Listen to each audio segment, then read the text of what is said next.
Ce que je voudrais crier, aimez vos parents. On vous a aimés de toutes nos forces, nos enfants. C'est notre dernière étape.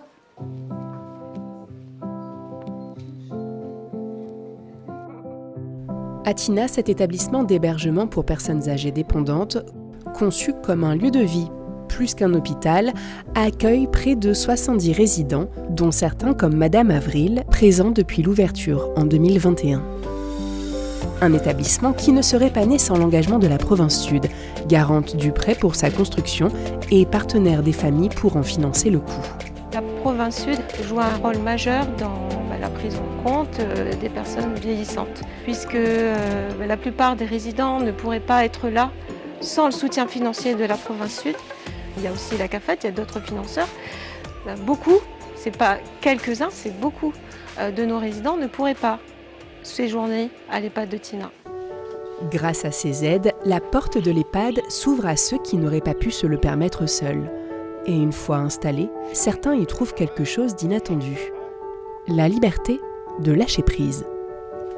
Je sais que je ne peux plus rien faire, plus rien entreprendre, et surtout que j'ai plus envie. Pas que j'ai pas envie de vivre, mais j'ai plus envie d'entreprendre, de m'embêter. Ouais, chez moi, je suis parti, c'est parce qu'il faut faire le ravitaillement, il faut faire la cuisine, il faut nettoyer la maison. C'est fini, c'est fini. Je sens la sécurité ici. J'ai la sécurité, je ne peux plus rester toute seule. Je fais 3 pas, j'ai l'impression que je vais tomber. Alors si je tombe, ça sera pire. Non, je veux rester là. On entre à Tina pour être en sécurité, mais vivre en sécurité ne suffit pas à vivre.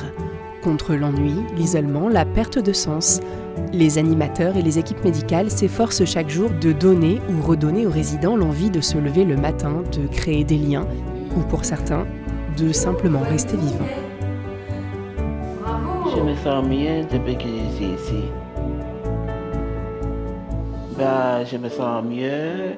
Ici, dans mon cœur, c'est en joie. Je remercie les personnel parce qu'ils m'ont sauvé. Je pas du zéro.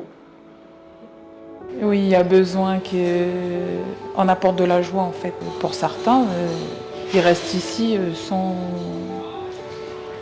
sans motivation. Du coup, on est là pour leur donner encore un petit sens à leur vie qui certes va se terminer, mais c'est à nous de redonner encore cette chance et les aider en fait à aller de l'avant. Même si c'est leur dernier jour, nous on sera là pour les accompagner avec la bonne humeur. Derrière chacun de ces visages, une vie entière. Des mains qui ont travaillé, des enfants élevés, des années qui ont laissé leurs traces. Ici, on propose aux résidents qui le souhaitent de redevenir ce qu'ils n'ont jamais cessé d'être. Débarqué de l'hélico, l'hélico est reparti. Des gens qui ont quelque chose à donner. Pourtant, il reste ce que ces murs ne peuvent pas offrir. La présence de ces enfants, de ces petits-enfants, c'est hyper important. En fait, c'est ce qui change tout dans l'acceptation de soi. Une dame m'a dit encore hier, malgré tout ce que vous faites, vous ne remplacerez jamais nos enfants. Donc c'est une petite leçon à retenir. Donc à nous, Calédoniens, de faire en sorte que les anciens reprennent leur place. La place qui leur revient, celle, comme ici, ce Faré, des piliers de notre société.